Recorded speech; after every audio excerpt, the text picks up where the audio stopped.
verb or modal auxiliary verb is trying to indicate some form of modality, whether that's in terms of likelihood, what are the odds that this thing is going to happen? In ability, is this person able to carry out the activity? And of course, there's a difference. If there wasn't, we wouldn't be here. And if there wasn't, people wouldn't be having this issue, would they? So let's look a little bit about will. The most important thing to remember about will is used in the future. You are speaking about something that is going to happen. Now, I know for Nigerians, this can be very challenging because LCAFT and the lack of certainty and our deep cultural issues that lead us to add God, inshallah, by God's grace, etc. So maybe that's the challenge with speaking very definitely about things that are going to happen. But I want to use the example that I've put here, which is to say, I'll be 30 next year in my dreams, but I'll be 30 next year. Now, the person who is talking must be 29. 30 will always come after 29. There's no variation possible in that kind of progression. 29, 30. So if I know that I'm going to be 30 next year and there's nothing that could change that possibly, then the use is will. I will be 30 next year. You can add God willing or by God's grace because Nigeria, but otherwise I will be 30 next year. And that is a statement of certainty.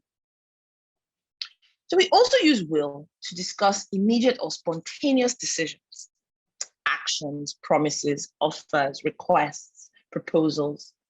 Will you marry me? It's not would you marry me, it's will you marry me? And a likely prediction.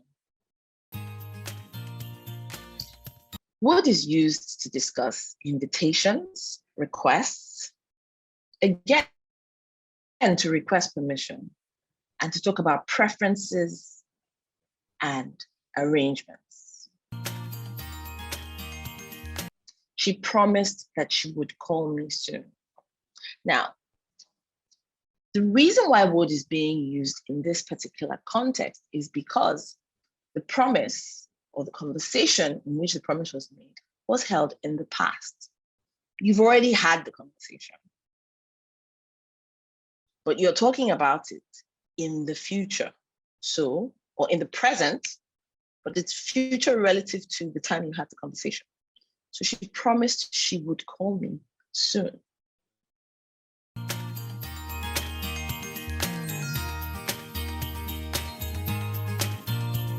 Talking about COVID is actually a really good way to look at this. In 2019, scientists, or 2018, scientists all over the world, especially those who are working with SARS and the other variants of respiratory diseases that we've had, would have looked at the data points and said, look, there will be a global pandemic in the next few years.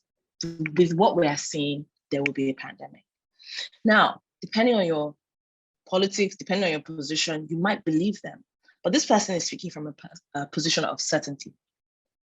So, but if in 2020, when in fact there was a pandemic, you were referring to that article, that publication, that headline, the way you would talk about it is you would say, in 2018, scientists predicted that there would be a worldwide pandemic.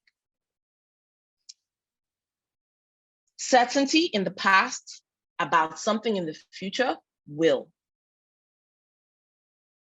When you're talking about it and referring to something that was discussed, would.